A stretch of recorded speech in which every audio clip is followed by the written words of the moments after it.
We touched a little bit on this, and I want to talk a little about the upgrading of all-inclusives, specifically with related to food. I mean, back in the early 90s, all-inclusives meant, you basically got your food. It wasn't necessarily the best.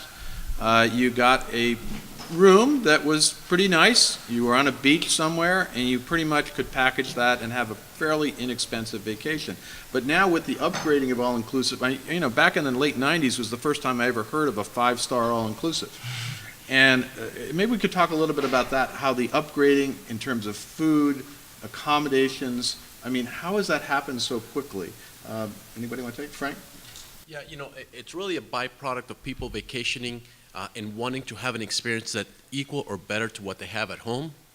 If you live in some of the bigger cities, whether it's New York, LA, Chicago, Miami, I mean, there are fantastic restaurants coming up every single day. And food has really become a driver behind experience, especially on the weekends. So when you go on vacation, you're not going to sit on a buffet line with subpar food. People are expecting what you have at home or better. So now all these celebrity chefs are starting to be introduced at the all-inclusive level.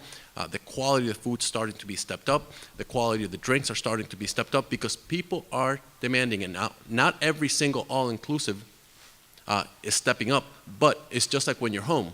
I mean, you have budgets for everyone. So there's a Ruth Chris that might not be for everyone. There's a Fridays that might not be for everyone, but you have different categories. So the all-inclusives are really meeting the demand based on what the client wants. And one of the examples, and I'm going to plug one of our products, but the new all-inclusive that we're launching, we are actually changing the way the dining is perceived. And one of the things that we're doing is most all-inclusives have one central kitchen, and they basically prepare the food for all the restaurants in that kitchen.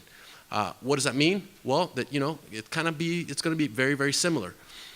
At our new concept, which is Unico 2087, we're actually dedicating a kitchen to every single restaurant. And not only are we dedicating a kitchen to every single restaurant, we're dedicating a bar to every single restaurant. And the drinks, as Frank mentioned, now they're top shelf liquor, but now it's no longer pour drinks. Now we're crafting drinks. So the mixers that we're using are fresh mixers, the spices, and everything's being handmade on property because that's what people are expecting when you go out drinking in some of these major cities. So that's changing. We're even stepping it up another level. We're having a visiting chef program at one of our restaurants and this new brand where basically we're introducing a new celebrity chef from Mexico, up-and-coming chef, to headline that restaurant. And every year that chef will be changed so the menu and the experience at the restaurant will change also because that's kind of what you do when you're home. You try new restaurants, so you want to have a new experience. So even to that level, we're stepping up the game, and I'm sure it's not only us. I'm sure other all-inclusives are also stepping up the game when it comes to food and beverage. But that's one of the most important things. When people go on vacation, it's beach, it's a destination, the quality of the room, and the food and beverage. Okay. Another comment? I just want to add to that at Palace Resorts, just to show you how much attention we're paying to the food experience. We didn't want to just serve any frozen type burger in the poolside. We wanted to provide them with a quality 8-ounce burger, USDA meat 8-ounce burger. In fact, we're launching as of next month, certified. All of our beef is going to be certified Angus beef. So I mean, that's the type of attention that we're paying to the experience of dining at the all-inclusive level. And it's not just the dining, it's also at the room. It's state of the art. Nowadays, everybody wants to go to the room and charge their phone, and they're looking for electrical outlets and everything.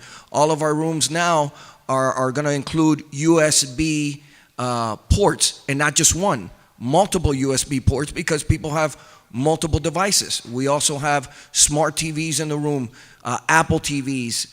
So everything is getting elevated to a whole different level because the all-inclusive, people are expecting more when they go. And Frank has a very valid point. Even when I go on vacation, I want to go somewhere and I expect more than the accommodations that I have at home. So that's where the all-inclusive concept has gone today. And Jennifer, I mean, are your customers expecting this in the upgrades? Well, I think there was a study recently done that said millennials will spend more money on food at different restaurants than any other generation before. So it's our job to actually engage them in asking them, what's your favorite food? What type of cuisine do you like? If they say they want Indian, there's all-inclusives that carry Indian food, if they like sushi, real sushi, and you can excite them about the experience. You can also ask, do you want room service? Because shockingly, there are all-inclusive resorts that don't provide room service.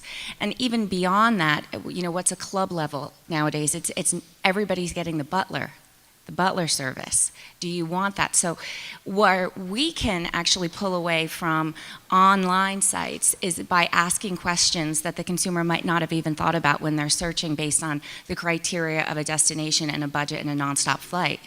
We can actually pull that out of them and then hone in and narrow down because there's so many different all-inclusives in the marketplace, and that will give us a step up.